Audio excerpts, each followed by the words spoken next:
എല്ലാവർക്കും നമസ്കാരം. ആകാശഗംഗ എന്ന നമ്മുടെ യൂട്യൂബ് ചാനലിലേക്ക് എല്ലാവർക്കും സ്വാഗതം.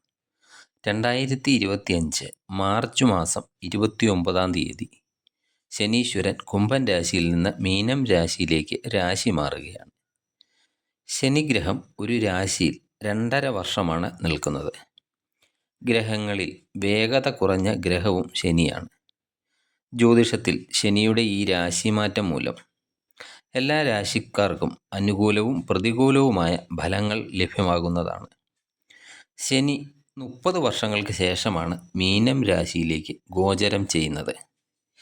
മീനം രാശിയിലേക്കുള്ള ഈ ഗോചരം മൂലം മേടം രാശിയിൽ വരുന്ന അശ്വതി, ഭരണി, കാർത്തികയുടെ ആദ്യത്തെ കാൽഭാഗം വരുന്ന നക്ഷത്രക്കാർക്ക് എന്തൊക്കെ ഗുണദോഷങ്ങളാണ് ഉണ്ടാകുന്നത് എന്ന് നമുക്ക് നോക്കാം.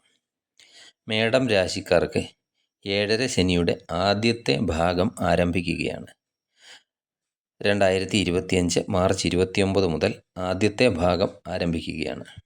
7.5 ശനി എന്ന് പറയുന്നത് 7.5 വർഷം ശനി മേടം രാശിയുടെ 12-ാം ഭാവം, 1-ാം ഭാവം, 2-ാം ഭാവം എന്നീ രാശികളിലൂടെ സഞ്ചരിക്കുന്ന സമയമാണ്. ഈ 3 ഭാവങ്ങളിലൂടെ ശനി സഞ്ചരിക്കുമ്പോഴും വ്യത്യസ്ത രീതിയിലുള്ള ഫലങ്ങളാകും ശനി പ്രദാനം ചെയ്യുന്നത്. ശനി എന്ന് കേൾക്കുമ്പോഴേക്കും എല്ലാവർക്കും ഒരു ഭയമാണ്. നിങ്ങൾ ഈ സമയം ചിന്തിക്കുന്നത്, എനിക്ക് 7.5 ശനി വരുന്നു, എന്തോ മഹാവിപത്ത് വരുന്നത് പോലെയാണ്, ശനി വരികയാണ്, ഇനി എന്തൊക്കെ സംഭവിക്കും എന്ന ചിന്ത പലരെയും അലട്ടുന്നതാണ്. കർമ്മങ്ങളുടെ ഫലം തരുന്ന ഒരു ഗ്രഹമാണ് ശനി. അതുമൂലം എൻ്റെ ജീവിതത്തിൽ എന്തൊക്കെയാണ് ഇനി ഉണ്ടാകാൻ പോകുന്നത് എന്ന ചിന്തയൊക്കെ പലർക്കും ഉണ്ടാകുന്നതാണ്. നിങ്ങളെ ആരെയും ഭയപ്പെടുത്തുന്നതിന് വേണ്ടിയല്ല ഞാൻ ഈ വീഡിയോ ചെയ്യുന്നത്. നമ്മുടെ മുന്നോട്ടുള്ള യാത്രയിൽ വഴിയിലൊക്കെ കുഴികളും തടസ്സങ്ങളും ഒക്കെ ഉണ്ടെന്ന് നമുക്ക് നേരത്തെ അറിയാമെങ്കിൽ, അങ്ങനെ അറിഞ്ഞാണ് മുന്നോട്ട് പോകുന്നതെങ്കിൽ അതിൽ നിന്നെല്ലാം നമുക്ക് രക്ഷപ്പെടാൻ സാധിക്കും. ഇതൊന്നും അറിയാതെയാണ് നാം മുന്നോട്ട് പോകുന്നതെങ്കിൽ തീർച്ചയായും നാം കുഴികളിലൊക്കെ തന്നെ പോകുന്നതാണ്. അതിനാൽ ചില കാര്യങ്ങളൊക്കെ കൂടുതൽ ശ്രദ്ധിക്കണം എന്ന് മാത്രം. ശനി ന്യായത്തിൻ്റെ ഒരു ഗ്രഹമാണ്. അതായത് ബാലൻസിങ് പ്ലാനറ്റാണ് ശനി. 7.5 ശനി നമ്മുടെ ജീവിതത്തിൽ വന്നു പോകുന്നത് ഒരു ആവശ്യമായ കാര്യം തന്നെയാണ്. നമ്മുടെ കർമ്മങ്ങൾ എന്താണെന്ന് നമ്മെ മനസ്സിലാക്കുന്ന ഒരു ഗ്രഹമാണ് ശനി. നമ്മുടെ കർമ്മങ്ങൾ എന്താണോ, അല്ലെങ്കിൽ ജാതകത്തിൽ ശനി സ്ഥിതി ചെയ്യുന്ന പ്ലേസ്മെൻറ്റ് എവിടെയാണോ അതിൻ്റെ അടിസ്ഥാനത്തിലൊക്കെ ഫലം തരുന്ന ഒരു ഗ്രഹമാണ് ശനി.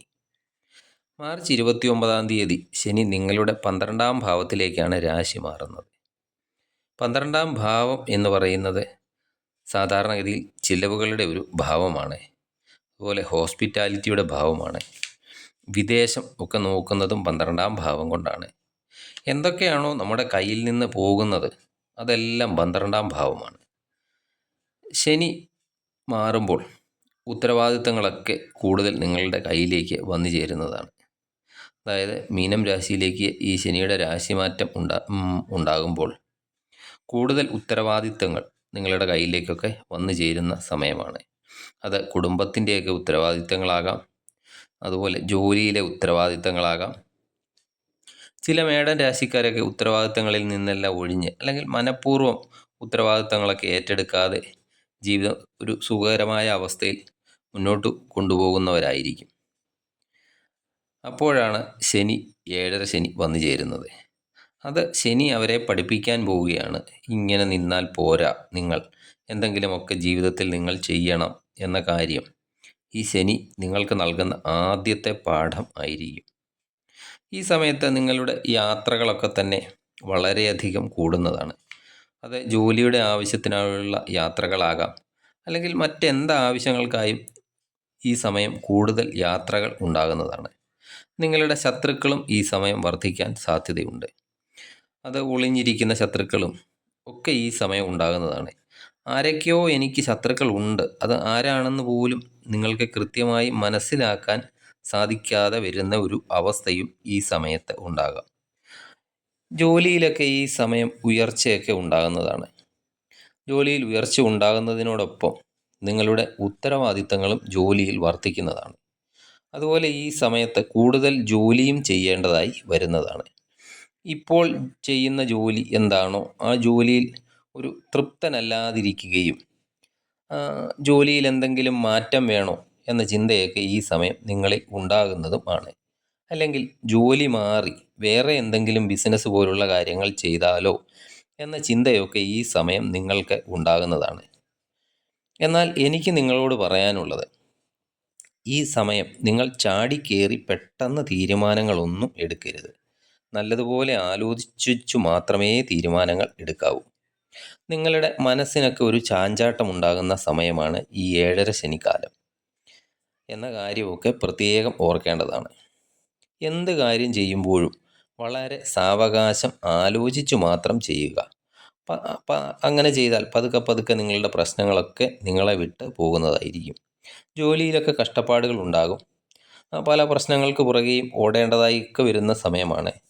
ഉത്തരവാദിത്തങ്ങളൊക്കെ കൂടും. എന്നാലും പതുക്കെ പതുക്കെ പ്രശ്നങ്ങളൊക്കെ അകന്നു പോകുന്നതാണ്.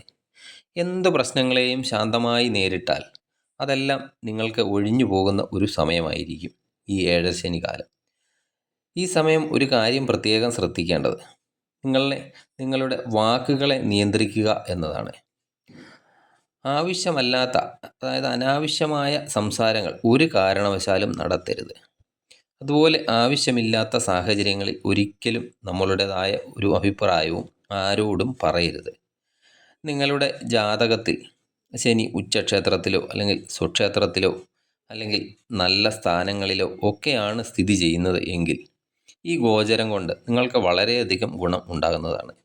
ഇനി ശനി ദോഷസ്ഥാനത്തോ അല്ലെങ്കിൽ നീചക്ഷേത്രത്തിലോ ഒക്കെയാണ് ശനിയുടെ സ്ഥിതിയെങ്കിലോ ഈ ശനി ഒരു കോടീശ്വരനെ പോലും ഭിക്ഷക്കാരൻ ആക്കുന്നതും ആണ്. 12ാം ഭാവത്തിലേക്കുള്ള ഈ രാശിമാറ്റം വിദേശത്തൊക്കെ സ്ഥിരതാമസം ചെയ്യുന്നവർക്ക് കൂടുതൽ ഗുണകരമാണ്.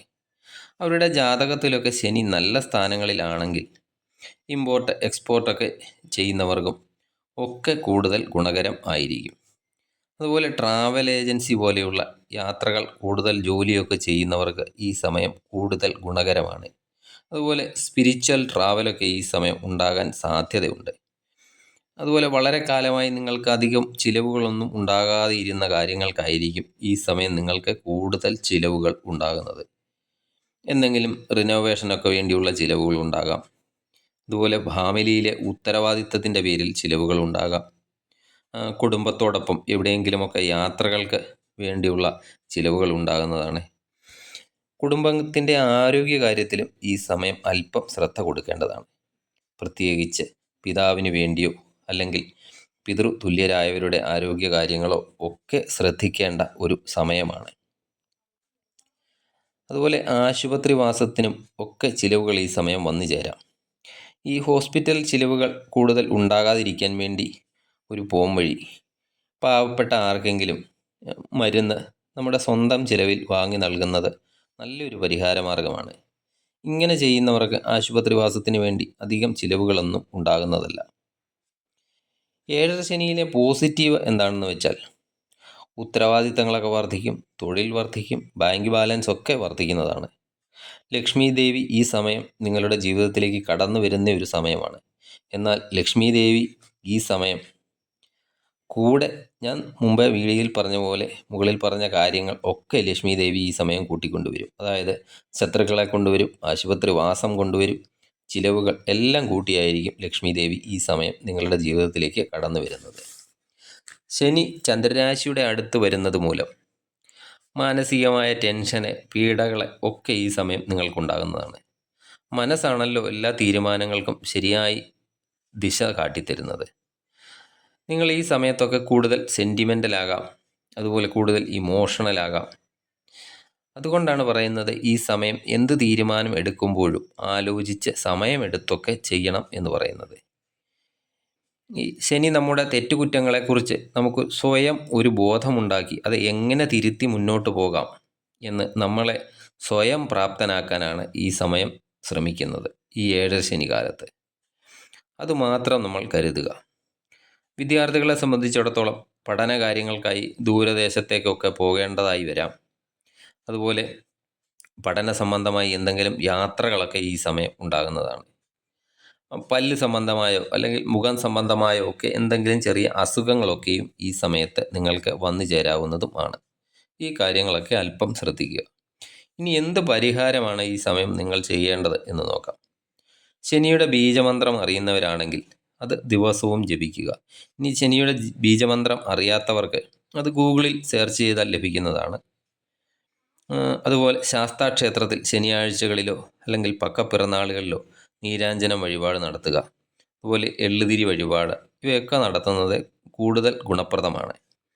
ഹനുമാൻ ചാലിസ ദിവസവും ജപിക്കുന്നതും ഗുണകരമാണ്. നിങ്ങൾക്ക് ഈ വീഡിയോ ഇഷ്ടമായാൽ ലൈക്ക് ചെയ്യുക. അതുപോലെ മറ്റുള്ളവരിലേക്ക് ഷെയർ ചെയ്യുക. സബ്സ്ക്രൈബ് ചെയ്യാതെ വീഡിയോ കാണുന്നവരാണെങ്കിൽ ദയവായി സബ്സ്ക്രൈബ് ചെയ്ത് കാണുക. മറ്റൊരു വീഡിയോയുമായി കാണുന്നത് വരെ നിങ്ങൾക്കെല്ലാവർക്കും നമസ്കാരം.